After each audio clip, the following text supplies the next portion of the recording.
Olá pessoal, vamos dar início à nossa aula de potência mecânica.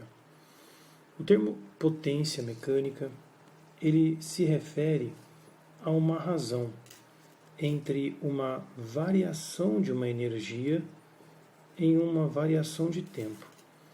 Então eu preciso estudar as energias mudando e cronometrar essas mudanças de energia. Existem várias maneiras de se contabilizar energia. A primeira delas é o trabalho. O trabalho, como nós vimos, tem a fórmula força, deslocamento e o cosseno do ângulo formado entre esses dois vetores, vetores força e vetor deslocamento. Além dessa fórmula, nós também vimos que o trabalho, quando envolve energia cinética, TEC, ele equivale à variação dessa mesma energia cinética, que é mv final ao quadrado sobre 2 menos mv inicial ao quadrado sobre 2. Outras maneiras também de calcular o trabalho do atrito, vai depender da força de atrito vezes o deslocamento e o cosseno do ângulo formado. Aqui o atrito nós sabemos que sempre se opõe aos movimentos e que o atrito tem fórmula, é μ vezes a força normal, deslocamento e o cosseno do ângulo formado. Então, temos estas fórmulas, aqui seria a continuação da fórmula do trabalho do atrito, né?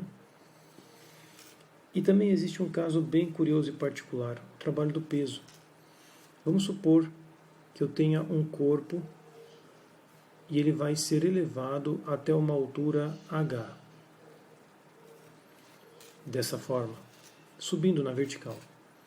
Eu tenho peso e eu tenho deslocamento. Ora, o trabalho não é força vezes deslocamento? A força atuando aqui é o peso.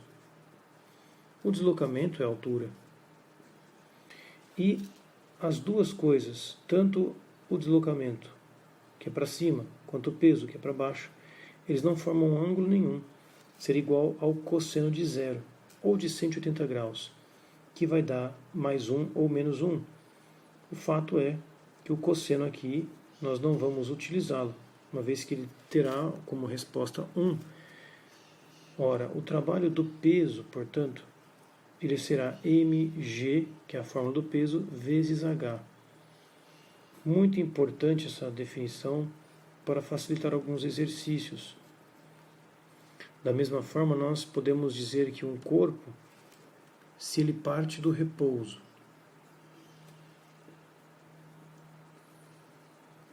e chega a uma altura com velocidade, nós podemos já imaginar que no caso do trabalho da energia cinética, já que a energia cinética inicial é zero, nós já podemos usar a energia cinética final como cálculo para calcular esse trabalho. Então seria apenas mv final ao quadrado sobre 2. Eu não precisaria colocar menos mv ao quadrado, porque ele está no repouso. A velocidade inicial é zero. Então aqui vai dar zero. Só vai sobrar mv quadrado sobre 2. Sendo então essa a energia cinética de um corpo. mv final ao quadrado sobre 2. Desde que ele parta do repouso e chegue a uma velocidade final. Essas duas fórmulas elas podem nos ajudar bastante na resolução de alguns exercícios. E muito importante, muita atenção com os ângulos, força e deslocamento de um corpo. Vamos dar um exemplo de como nós podemos aplicar essa fórmula da potência de uma maneira bem simples. Suponha que você tenha um corpo descrevendo um movimento à direita, porém essa força ela tem essa angulação. Não há atrito e o movimento se encontra nessa direção e sentido. Vamos supor que eu tenha aqui um ângulo de 60 graus.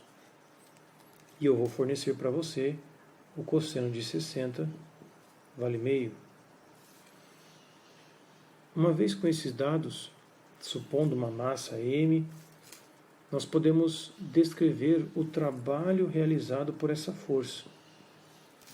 Esta força é F, o deslocamento, um deslocamento qualquer, do início ao fim, 1D, e o cosseno do ângulo formado.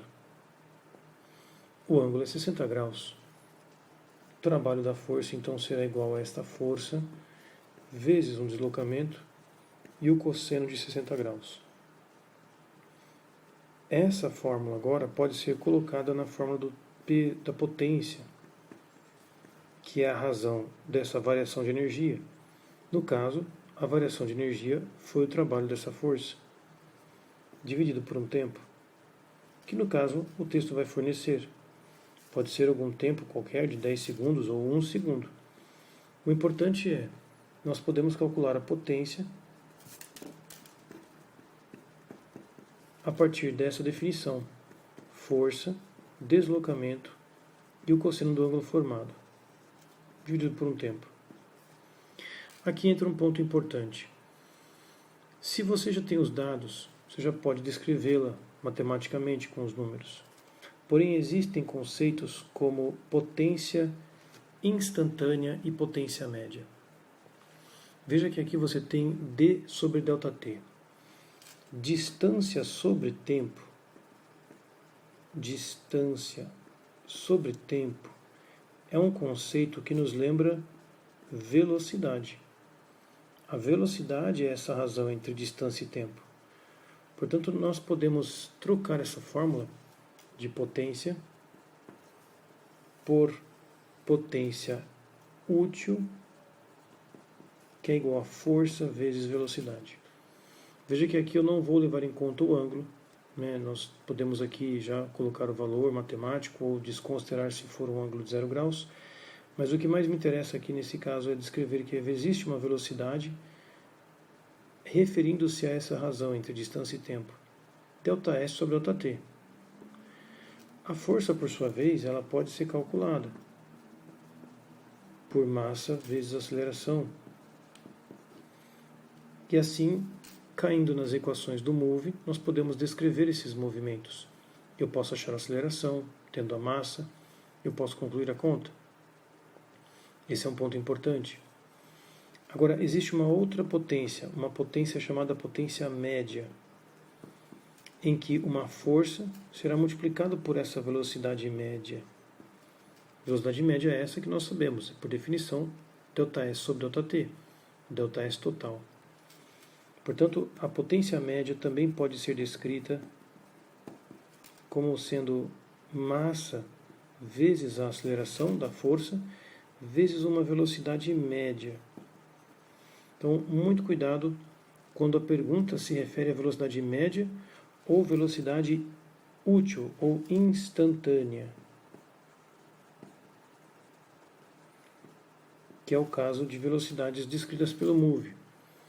Nós podemos calcular aqui a velocidade usando as equações v igual a v0 mais at, ou v quadrado igual a v0 quadrado mais 2a ΔS.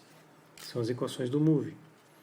Já no caso da velocidade média, não tem escapatória. A velocidade média é ΔS total sobre o tempo total. Tendo em mente essas duas opções, vocês vão perceber alguns exercícios diferentes, uma vez que ele pede a potência média em um e no outro a potência instantânea. Então, há as diferentes maneiras de resolver um exercício.